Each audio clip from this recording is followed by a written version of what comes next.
திருக்குறள் துறவு 341. யாதனின் யாதனின் நீங்கியான் நோதல் அதனின் அதனின் இலன். விளக்கம். ஒருவன் எந்தெந்த பொருள்களின் மேல் வைத்திருக்கும் பற்றை கைவிடுகிறானோ அந்தந்த பொருள்களால் அவனுக்கு வரும் துன்பம் இல்லாமல் போகிறது. அதாவது ஒரு பொருளின் மீது பற்று வைக்கும்போதுதான் அதன் பிரிவாலோ அல்லது சிதைவாலோ நமக்கு துக்கம் உண்டாகிறது. பற்றை நீக்கினால் துன்பமும் நீங்கும். மகாபாரதம். யத்யத் த்யஜதி காமானாம் தத்தத் சுகமபிப்யதே காமானுசாரி புருஷः காமானனு வினஸ்யதி. விளக்கம். மனிதன் எந்தெந்த ஆசைகளை அதாவது பற்றுகளை துறக்கிறானோ அந்தந்த அளவில் அவன் பேரானந்தத்தை அதாவது சுகத்தை அடைகிறான். எவன் ஒருவன் தன் ஆசைகளையே பின்தொடர்ந்து பற்றோடு செல்கிறானோ அவன் அந்த ஆசைகளோடு சேர்ந்தே அழிந்து போகிறான். வள்ளுவர் நோதல் இலன் என்று சொல்லதை மகாபாரதம் சுகத்தை அடைகிறான் என்று நேர்மறையாக கூறுகிறது. மனுஸ்மிருதி 2ஆம் அத்தியாயம் புலனடக்கம். பற்று மற்றும் ஆசையினால் வரும் துன்பத்தை மனுஸ்மிருதி நெருப்புடன் ஒப்பிட்டு விளக்குகிறது. மூல ஸ்லோகம் தமிழில். ந ஜாது காமஹ காமானாம் உபபோகேன சாம்யதி ஹவிஷா கிருஷ்ணவர்த்மேவ பூய ஏவ அபிவர்ததே. விளக்கம். ஆசைப்படும் பொருட்களை அனுபவிப்பதன் மூலம் ஒருபோதும் ஆசை அடங்காது.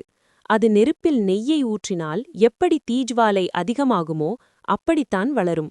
எனவே ஒருவன் எந்த பொருளின் பிடியிலிருந்து விடுபடுகிறானோ அங்கேயே அவனது துன்பம் முடிவுக்கு வருகிறது. பற்றை வளர்ப்பது துன்பத்தை வளர்ப்பதாகும். சனாதன தர்மத்துடன் எவ்வாறு ஒத்துப்போகிறது? துக்கம் மற்றும் பற்று. சனாதன தர்மத்தின்படி ராகம் தான் எல்லா துன்பத்திற்கும் காரணம். வள்ளுவர் யாதனின் நீங்கியான் என்று சொல்வது இந்த ராகத்தை துறப்பதையே. படிப்படியான துறவு. வள்ளுவர் யாதனின் யாதனின் அதாவது எந்தெந்த பொருளின் என்று அடுக்கிக் கூறுவது துறவு என்பது எடுத்தவுடனே மொத்தமாக நிகழ்வதல்ல, ஒவ்வொரு பொருளின் மீதான பற்றையும் படிப்படியாக நீக்க வேண்டும் என்பதை காட்டுகிறது. இது சனாதன தர்மத்தின் வைராகிய படிநிலைகளோடு ஒத்துப்போகிறது. சுதந்திரம். ஒரு பொருளை துறக்கும்போது அந்த பொருளின் கட்டுப்பாட்டிலிருந்து ஆன்மா விடுதலை பெறுகிறது. பற்றுள்ள பொருள் நம்மை ஆளுகிறது. பற்றற்ற நிலையில் நாம் அந்த பொருளை ஆளுகிறோம். விவேகம். நிலையற்ற உலக பொருட்கள் தரும் இன்பம் தற்காலிகமானது. அது இறுதியில் துக்கத்தையே தரும் என்பதை உணர்வதே ஞானம். திருக்குறள் துறவு 342. குறள். வேண்டினுண்டாகத் துறக்க துறந்தபின் ஈண்டியற் பால பல. விளக்கம். ஒருவன் தனக்கு பேரின்பம் மோட்சம் வேண்டும் என்று விரும்பினால் அவன் வாழும் காலத்திலேயே பற்றுகளை துறக்க வேண்டும். அப்படி துறந்த பிறகு அவனுக்கு இவ்வுலகில் அடைய வேண்டிய மேலான நன்மைகள் பலவும் தாமாகவே வந்து சேரும். மகாபாரதம்.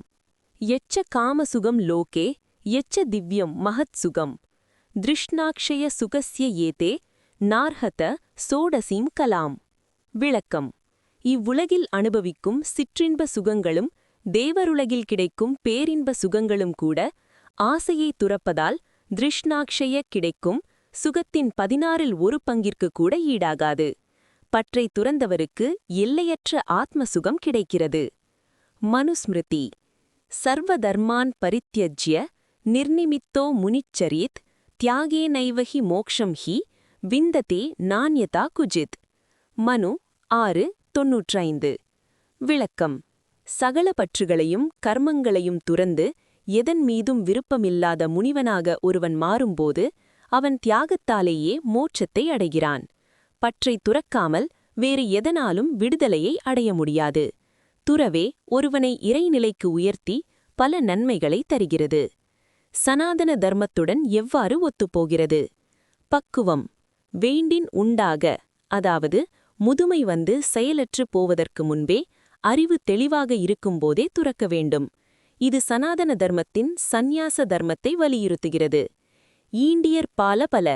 ஒரு சிறு பொருளை துறக்கும்போது பிரபஞ்சத்தின் முழுமையான ஆசி ஒருவனுக்கு கிடைக்கிறது. ஒருவன் தனது என்பதை விடும்பொழுது அனைத்தும் இறைவனுடையது என்ற பரந்த ஞானத்தை பெறுகிறான்.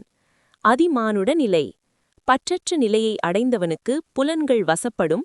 அதன் மூலம் மன அமைதி தெளிவு மற்றும் சித்திகள் போன்ற பல நன்மைகள் ஈண்டியர் பாலப்பவ தாமாகவே சேரும்.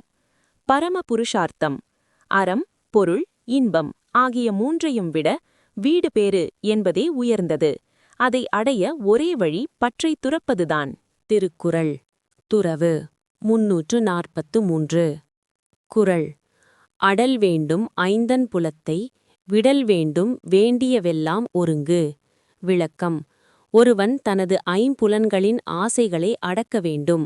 அதே சமயம் அப்புலன்கள் விரும்பிய உலகப் பொருட்கள் அனைத்தின் மீதான பற்றையும் ஒரே சேர விட்டுவிட வேண்டும். புலன்களையும் அடக்கி பொருட்களையும் துறப்பதே உண்மையான துறவு. மகாபாரதம் இந்திரியாணி ஜயேத்யஸ்து ச பண்டித இதி ஸ்மிருதः அத்வாந்தே ஸ்திதமத்யந்தம் ஷத்ருவத் பரிபச்யதி. விளக்கம் எவன் ஒருவன் தனது புலன்களை வெல்கிறானோ அவனே உண்மையான பண்டிதன், அறிஞன். தன் வசப்படாத புலன்களை காட்டிற்குள் மறைந்திருந்து தாக்கும் பகைவனைப் போல கருதி அவற்றை அடக்க வேண்டும். வள்ளுவர் அடல் வேண்டும், வெல்ல வேண்டும், அடக்க வேண்டும் என்று கூறுவது இந்த புலன் வெற்றியைத்தான். மனுஸ்மிருதி வஸ்யே இந்திரியாணி சம்யக் தர்மா ஆர்த்தாவபி யச்சதி இந்திரியானாம் விசரதாம் விஷயம் விஷவத் தியஜேத். விளக்கம் புலன்களை முழுமையாக தன் வசப்படுத்தியவனே அறம் மற்றும் பொருளை தேட தகுதியானவன். புலன்கள் உலக விஷயங்களில் அலைந்து திரியும்போது அந்த நுகர்ச்சியை ஒருவன் விஷம் போல கருதி தவிர்க்க வேண்டும். வள்ளுவர் விடல் வேண்டும் வேண்டியவெல்லாம் என்று சொல்வதை விஷத்தைப் போல புலன் இன்பங்களை ஒதுக்கச் சொல்வதையே. சனாதன தர்மத்துடன் எவ்வாறு ஒத்துப்போகிறது? 1. இந்திரிய நிக்கிரகம். சனாதன தர்மத்தின் ஒருமித்த கருத்து என்னவென்றால் புலன்கள் அடங்காதவரை மனம் ஒருமுகப்படாது.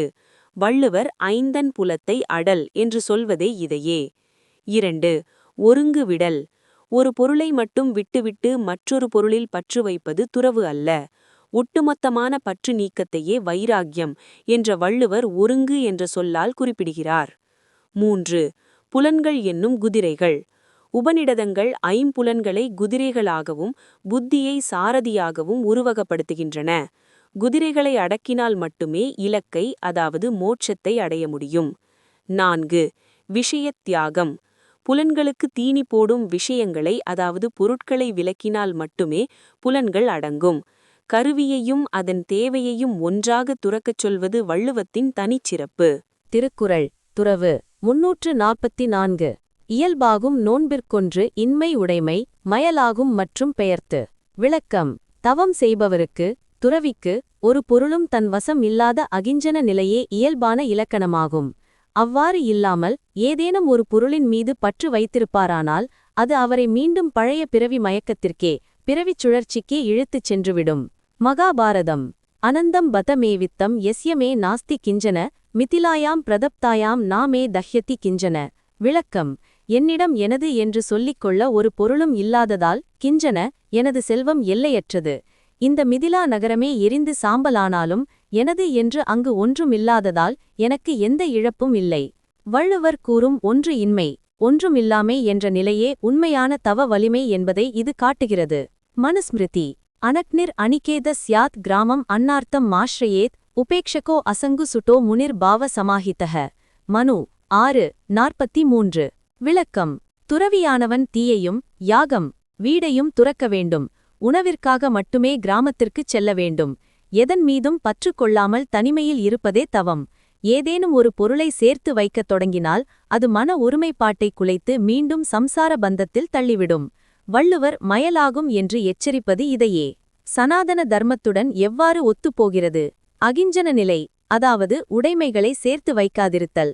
சனாதன தர்மத்தில் ஒரு சந்நியாசியின் தகுதி என்பது அபரிக்கிரகம், உடைமைகளை சேர்த்து வைக்காதிருத்தல்.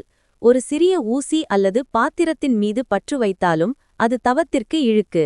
மயக்கம், அதாவது மீண்டும் பிறவிச் சுழற்சிக்கு கொண்டுவரும். பற்று என்பது மீண்டும் ஒருவனை பிறவிச் சுழற்சிக்கு கொண்டுவரும். ஒரு நூல் இருந்தால் கூட அது அந்த துறவியை உலகத்தோடு பிணைத்துவிடும். தவத்தின் இயல்பு தவம் என்பது உடலை வருத்துவது மட்டுமல்ல, மனதிலிருந்து எனது என்ற உடைமை உணர்வை வேரோடு கிள்ளி எறிவது. முக்திக்கான தடை உடைமை என்பது ஆன்மாவின் சிறைச்சாலை. எப்போது ஒருவன் ஒன்றுமில்லை என்ற பூரண நிலையை அடைகிறானோ அப்போதுதான் அவன் பிரம்மத்தோடு கலக்க தகுதி பெறுகிறான். திருக்குறள் துறவு 345 மற்றும் தொடர்பாடு எவன்கொல் பிறப்பறுக்கல் உற்றார்க்கு உடம்பும் மிகை. விளக்கம்: மறுபிறவி இல்லாத நிலையை, அதாவது மோட்சத்தை அடைய முயலும் துறவிகளுக்கு அவர்களுடைய உடம்பே ஒரு மிகப்பெரிய பாரமாகவும் மிகையாகவும் சுமையாகவும் இருக்கும்போது வேறு உலகப் பொருட்களோடு பற்று வைப்பது எதற்காக? உடம்பையே சுமையாக கருதுபவர் பிற பொருட்களை சேர்த்து வைக்கக்கூடாது. மகாபாரதம். பஞ்சபூதாத்மகே தேஹே பந்தனே சமுபஸ்திதே முக்தி மிச்சதி யஹ் கச்சித் ச கதம் பந்தம் இச்சதி. விளக்கம்: 5 பூதங்களால் ஆன இந்த உடல் என்பதே ஆன்மாவுக்கு ஒரு சிறைச்சாலை, அதாவது பந்தனம் போன்றது. இதிலிருந்து விடுதலை பெற்று முக்தியை அடைய விரும்பும் ஒருவன் மீண்டும் வேறு பந்தங்களை, அதாவது பொருட்களை எப்படி விரும்புவான்? வள்ளுவர் உடம்பும் மிகை என்று சொல்வதை மகாபாரதம் உடல் ஒரு தளை அல்லது சிறை என்று கூறுகிறது. மனுஸ்மிருதி. நாபி அபிநந்தேத மரணம் நாபி அபிநந்தேத ஜீவிதம் காலமேவ பிரதீக்ஷேத நிர்தேசம் பிருதகோ யதா. விளக்கம்: ஒரு துறவி மரணத்தையும் விரும்பக்கூடாது, வாழ்க்கையையும், அதாவது உடலோடு இருப்பதையும் விரும்பக்கூடாது. ஒரு வேலையாள் தன் கூலிக்காக காத்திருப்பது போல உடல் அழியும் காலத்திற்காக காத்திருக்க வேண்டும். ஏனெனில் உடலே ஒரு தற்காலிகமான கருவிதான். இத்தகைய உணர்வு கொண்டவன் மற்ற உலகப் பொருட்களின் மீது பற்றுக்கொள்வது அறிவீனம் என்கிறது மனுஸ்மிருதி. சனாதன தர்மத்துடன் எவ்வாறு ஒத்துப்போகிறது? தேகாபிமானம், அதாவது பாடி அட்டாச்மெண்ட். சனாதன தர்மத்தின்படி மோட்சத்திற்கு தடையாக இருப்பது நானே இந்த உடல் என்ற எண்ணம். துறவிகள் உடலை பராமரிப்பதையே ஒரு பாரமாக கருதி அதை கர்ம வினைகளுக்காக சுமக்கிறார்கள். மிகை, அதாவது ரெடண்டன்ட் எக்ஸ்ட்ரா. ஒரு பயணிக்கு தன் உடலையே சுமப்பதே சிரமமாக இருக்கும்போது தேவையில்லாத மூட்டைகளை அவர் சுமக்க மாட்டார். அதுபோலவே பிறப்பறுக்க முயல்பவர் உலகப் பொருட்களை தொடமாட்டார் என்பதே வள்ளுவர் மற்றும் தொடர்பாடு எவன்கொல் பிறப்பற்று எதற்கு என்று கேட்பது இந்த உயர்நிலையைத்தான். ஜீவன் முக்த நிலை. ஒரு துறவி உயிரோடு இருக்கும்போதே ஜீவன் முக்தர் ஆகலாம். அத்தகைய நிலையில் இருப்பவருக்கு உடல் வெறும் நிழல் போன்றது. வள்ளுவர் மற்றும் தொடர்பாடு எவன்கொல் பிறப்பற்று எதற்கு என்று கேட்பது இந்த உயர்நிலையைத்தான். வைராகியத்தின் உச்சம். உடம்பையே சுமையாக கருதுவதுதான் வைராகியத்தின் மிக உயர்ந்த நிலை. இந்த நிலை வந்துவிட்டால் அப்புறம் செல்வம், புகழ், உறவு எதன் மீதும் விருப்பம் ஏற்படாது. திருக்குறள். துறவு 346. குறள்: யானெனதென்னும் செருக்கறுப்பான் வானோர்க்கு உயர்ந்த உலகம் புகும். விளக்கம்: நான் என்கிற அகங்காரத்தையும், ஈகோ, எனது என்கிற மமகாரத்தையும், பொசசிவ்னஸ், வேரோடு அறுப்பவன் தேவர்களுக்கும் எட்டாத மிக உயர்ந்த உலகமான வீடு பேற்றை, மோக்ஷத்தை அடைவான். மகாபாரதம். நிர்மமோ நிரஹங்காரக சாந்தி மதி கச்சதி. பகவத்கீதை 2.71. மகாபாரதம். விளக்கம்: எவன் ஒருவன் எனது என்ற எண்ணம் இல்லாமலும் நான் என்ற அகந்தை அகங்காரம் இல்லாமலும் இருக்கிறானோ அவனே உண்மையான அமைதியையும் உன்னத நிலையையும் அடைகிறான். வள்ளுவர் கூறும் செருக்கறுத்தல் என்பது இந்த நிரஹங்கார நிலையையே குறிக்கிறது. மனுஸ்மிருதி.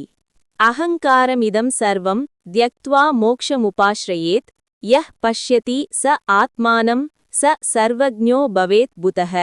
மனு 12.122. விளக்கம்: இந்த உலகம் முழுவதிலும் பரவியிருக்கும் நான் என்ற எண்ணத்தை அறவே துறந்து மோக்ஷத்தை ஒருவன் நாட வேண்டும். எவன் ஒருவன் அகந்தையை நீக்கி தனது ஆன்மாவை தரிசிக்கிறானோ அவனே அனைத்தையும் அறிந்த அறிஞன், புதன். அவனே உயர்ந்த உலகிற்கு தகுதியானவன் என்கிறது மனுஸ்மிருதி. சனாதன தர்மத்துடன் எவ்வாறு ஒத்துப்போகிறது? அகங்காரம் மற்றும் மமகாரம், ஐ அண்ட் மைன். சனாதன தர்மத்தின் அடிப்படை தத்துவமே இந்த 2 தலையிலிருந்து ஆன்மாவை விடுவிப்பதுதான். யான் என்பது அகங்காரம், எனது என்பது மமகாரம். இவை இரண்டும் ஆன்மாவை மாயையில் கட்டி போடுகின்றன. வானோர்க்கு உயர்ந்த உலகம், வைகுண்டா, கைலாசா, மோக்ஷா. தேவர்கள் வாழும் ஸ்வர்க்கம் கூட தற்காலிகமானது. புண்ணியம் தீர்ந்ததும் கீழே வரவேண்டும். ஆனால் இந்த செருக்கை அறுத்தவன் அடையும் வீடு பேறு என்பது தேவர்களுக்கும் மேலான, மீண்டும் பிறப்பில்லாத நிலையான உலகம் என்கிறது. செருக்கு, ஈகோ, பிரைட். யான் எனது என்பதை வள்ளுவர் செருக்கு தருக்கு என்கிறார். சனாதன தர்மம் இதை அவித்யை அறியாமை என்கிறது. தன்னை ஒரு உடல் என்று நினைப்பதே இந்த செருக்குக்கு காரணம். நிஷ்காம நிலை. தன் செயல்களின் பலன்களில் பற்று வைக்காமல் நிரகங்காரமாக செயல்படுவதே இறைவனை அடையும் வழி என்று கீதை சொல்வது இக்குறளோடு மிகச்சரியாக பொருந்துகிறது. திருக்குறள் துறவு 347. குறள். பற்றி விடாஆ இடும்பைகள் பற்றினை பற்றி விடாஆதவர்க்கு. விளக்கம். யார் ஒருவர் உலகப் பொருட்கள் மீது வைத்துள்ள பற்றினை விடாமல் பற்றிக் கொண்டிருக்கிறாரோ அவரை துன்பங்களும் இடும்பைகள் விடாமல் பற்றிக்கொள்ளும். நாம் ஆசையை பற்றினால் துன்பம் நம்மை பற்றும் என்பது இதன் பொருள். மகாபாரதம். சங்காத்து சஞ்சாயதே காமஹ காமாத் க்ரோதோபிஜாயதே க்ரோதாத் பவதி சம்மோகஹ சம்மோகாத் ஸ்மிருதி விப்ரமஹ. பகவத்கீதை 2.62 அல்லது 6.3. மகாபாரதம். விளக்கம். பொருட்களின் மீது ஏற்படும் பற்றினால் சங்கம், ஆசை பிறக்கிறது. ஆசை தடைப்படும்போது கோபம் பிறக்கிறது. அதன்பின் மயக்கம் அல்லது துன்பம் தொடர்கிறது. வள்ளுவர் இடும்பைகள் பற்றி விடாஆ என்று சொல்வது போல இந்த பற்று என்ற சங்கிலித் தொடர் ஒருவனை விடாமல் துயரத்தில் ஆழ்த்தும் என்கிறது மகாபாரதம். மனுஸ்மிருதி. அனபிஸ்நேஹகஹ சர்வத்ர தத்தத் பிராப்ய சுபாசுபம் நாபி நந்ததி ந த்வேஷ்டி தஸ்ய பிரக்ஞா பிரதிஷ்டிதா. மனு 2.57. விளக்கம். எந்த பொருளின் மீதும் பற்று அல்லது அபிஸ்நேகம் இல்லாதவன் தனக்கு நன்மையோ தீமையோ எது வந்தாலும் மகிழ்வதுமில்லை, துயரப்படுவதும் இல்லை.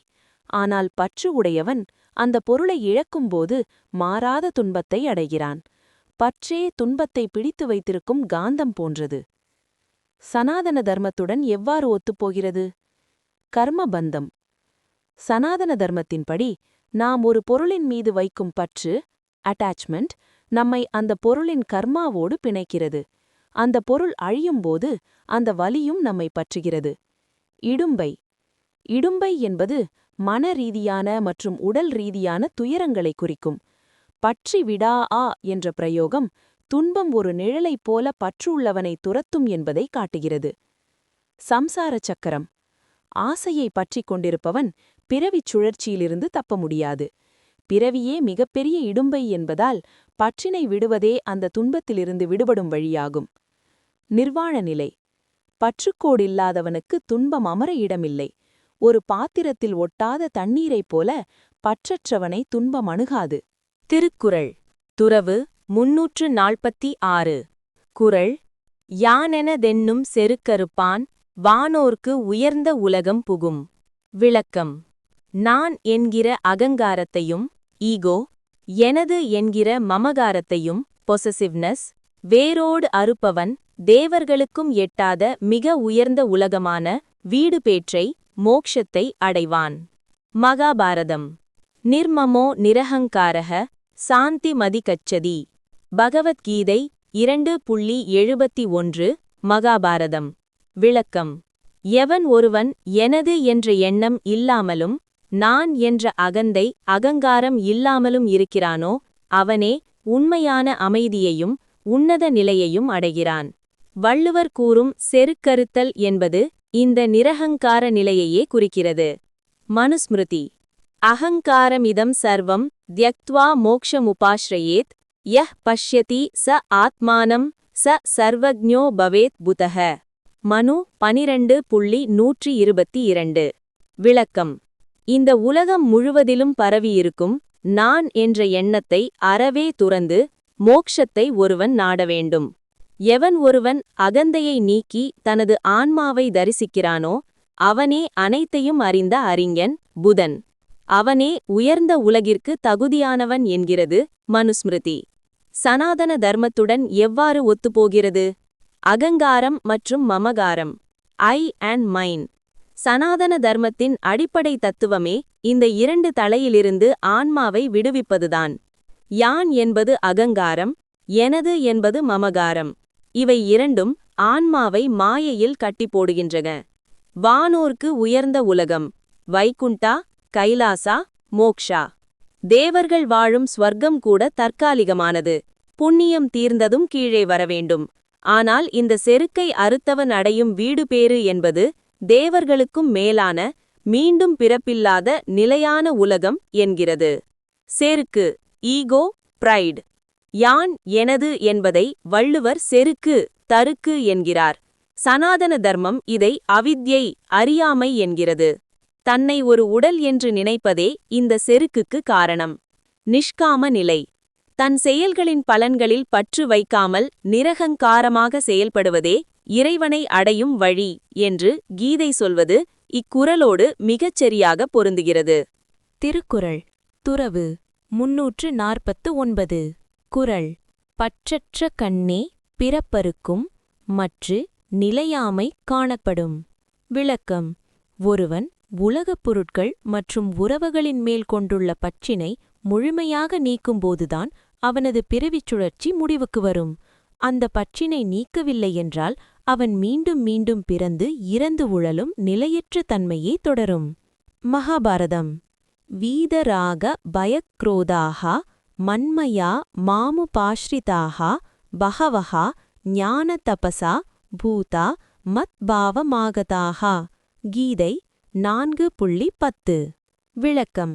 ராகம், பயம், கோபம் ஆகியவற்றை துறந்து என்னையே புகலிடமாக கொண்டவர்கள் ஞானம் என்னும் தவத்தினால் தூய்மையடைந்து எனது நிலையை, அதாவது பிறப்பற்ற நிலையை அடைகிறார்கள். வள்ளுவர் பற்றற்ற கண்ணே பிறப்பறுக்கும் என்று சொல்வதை கீதை வீதராகஹா, அதாவது பற்றற்றவர் பிறப்பை வென்று இறைவனை அடைவர் என கூறுகிறது. மனுஸ்மிருதி. சம்யக் தர்சன சம்பன்னஹா கர்மபிர் ந நிபத்யதே தர்சனேன விஹீனஸ்து சம்சாரம் பிரதிபத்யதே. மனு 6.74. விளக்கம். சரியான ஞானத்தோடு, அதாவது பற்றற்ற தெளிவோடு இருப்பவனை அவனது கர்மாக்கள் பந்தப்படுத்துவதில்லை. ஆனால் அந்த தெளிந்த ஞானம், அதாவது தரிசனம் இல்லாதவன் மீண்டும் மீண்டும் இந்த சம்சாரத்தில், அதாவது நிலையற்ற பிறவிச் சுழற்சியில் வீழ்ந்து கொண்டே இருப்பான். வள்ளுவர் கூறும் நிலையாமை காணப்படும் என்பது இந்த தொடர் பிறவித் துயரத்தையே. சனாதன தர்மத்துடன் எவ்வாறு ஒத்துப்போகிறது? நிவ்ருத்தி மார்க்கம், த பாத் ஆஃப் ரிட்டர்ன். சனாதன தர்மத்தில் 2 வழிகள் உண்டு. ஒன்று பிரவிருத்தி, அதாவது உலகில் ஈடுபடுதல். மற்றொன்று நிவ்ருத்தி, அதாவது உலகிலிருந்து விலகுதல். பிறப்பறுக்க விரும்புபவன் நிவ்ருத்தி மார்க்கமான பற்றற்ற நிலையை அடைய வேண்டும். விதை மற்றும் மரம். வறுத்த விதை எப்படி முளைக்காதோ அதுபோல பற்றாகிய ஈரம் காய்ந்து போன கர்மவினைகள் மீண்டும் பிறவியை தருவதில்லை. நிலையாமை, இம்பர்மனன்ஸ். பற்றுள்ளவனுக்கு உலகம் நிலையானது போல தோன்றும். பற்றற்ற ஞானிக்கே உலகமும் அதில் வரும் பிறவிகளும் வெறும் கனவை போன்ற நிலையற்ற தோற்றம் என்பது புலப்படும். மோக்ஷம். பிறப்பறுக்கும் என்ற சொல் சனாதன தர்மத்தின் உச்ச இலக்கான மோக்ஷம் அல்லது புனர்ஜென்ம நிவிருத்தியை குறிக்கிறது. நிச்சயமாக துறவு அதிகாரத்தின் இறுதி மற்றும் மிக புகழ்பெற்ற 10வது குறளை 350 நீங்கள் கேட்ட அதே வடிவமைப்பில் சனாதன தர்மத்தின் ஆதார நூல்களோடு ஒப்பிட்டு பார்ப்போம். திருக்குறள் துறவு 350. குறள். பற்றுக பற்றற்றான் பற்றினை அப்பற்றை பற்றுக பற்றுவிடற்கு. விளக்கம். எந்த பற்றுமில்லாதவனாகிய இறைவனுடைய பற்றினை, அதாவது அருளை மட்டும் நாம் பற்றிக் கொள்ள வேண்டும். எதற்காக? நம்மிடம் இருக்கும் உலகப் பற்றுகளை முற்றாக விடுவதற்காகவே அந்த இறை பற்றினை துணை கொள்ள வேண்டும். ஒரு பற்றை விட மற்றோர் உயர்ந்த பற்று தேவை என்பதே இதன் சாரம். மகாபாரதம். மையா வேஷ்ய மனோ ஏமாம் நித்யயுக்தா உபாசதே ஸ்ரத்தையா பரையோபேதாஸ்தே மே யுக்ததமா மதா. கீதை 12.2. விளக்கம். எவனொருவன் தனது மனதை என்னிடம், அதாவது பற்றற்ற பரம்பொருளிடம் நிலைநிறுத்தி மிகுந்த சிரத்தையுடன் என்னை வழிபடுகிறானோ அவனே உயர்ந்த யோகி. உலக விஷயங்களிலிருந்து மனதை திருப்ப மனதை இறைவனிடம் ஒப்படைப்பதே சிறந்தது. வள்ளுவர் பற்றுக பற்றற்றான் பற்றினை என்று சொல்வதும் இந்த உபாசனையையே. மனுஸ்மிருதி. பிரசாதே சர்வ துக்கானாம் ஹானிரஸ்யோபஜாயதே பிரசன்ன சேதசோ ஹ்யாஷு புத்திர் பரியவவஸ்திதே. மனு. கீதை சாரம். விளக்கம். இறைவனின் அருளை பெற்ற ஒருவனுக்கு உலகியல் ரீதியான எல்லா துக்கங்களும் அழிந்து போகின்றன. இறை பற்றினால் தெளிவடைந்த மனம் நிலையற்ற உலகப் பற்றுகளில் சிக்குவதில்லை. பற்றற்ற இறைவனை பற்றுவதே மனத்தெளிவுக்கும் விடுதலைக்கும் அடிப்படை என்கிறது மனுஸ்மிருதி. சனாதன தர்மத்துடன் எவ்வாறு ஒத்துப்போகிறது? ஈஸ்வர பிரணிதானம். Surrender to God. யோக சூத்திரங்களிலும் சனாதன தர்மத்திலும் ஈஸ்வர பிரணிதானம் என்பது மிக முக்கியமானது. மனதை வெறுமனே எதன் மீதும் பற்றின்றி வைத்திருப்பது கடினம். எனவே கீழான பற்றுகளை விட மேலான பற்றை பற்றிக் கொள்ள வேண்டும். பற்றற்றான். The one without attachments. இறைவன் எதற்கும் கட்டுப்படாதவன், குணங்களுக்கு அப்பாற்பட்டவன், நிர்குணன். அப்படிப்பட்டவனை பற்றினால் மட்டுமே நாமும் பற்றற்ற நிலையை அடைய முடியும். முள்ளை முள்ளால் எடுத்தல். காலில் குத்திய முள்ளை எடுக்க மற்றொரு முள்ளை, அதாவது இறைப்பற்றை பயன்படுத்துவது போன்றதிது. காரியம் முடிந்ததும் 2 முள்ளும் தேவையில்லை. அதாவது வீடுபேறு அடைந்த பின் இறைப்பற்றும் ஒரு நிலையில் இயல்பாகிவிடும். ஷரணாகதி தத்துவம். அப்பற்றை பற்றுக என்பது முழுமையான ஷரணாகதியை குறிக்கிறது. உலகப் பற்றை விட மனித முயற்சி மட்டும் போதாது. இறைவனின் திருவருளும் துணை நிற்க வேண்டும்.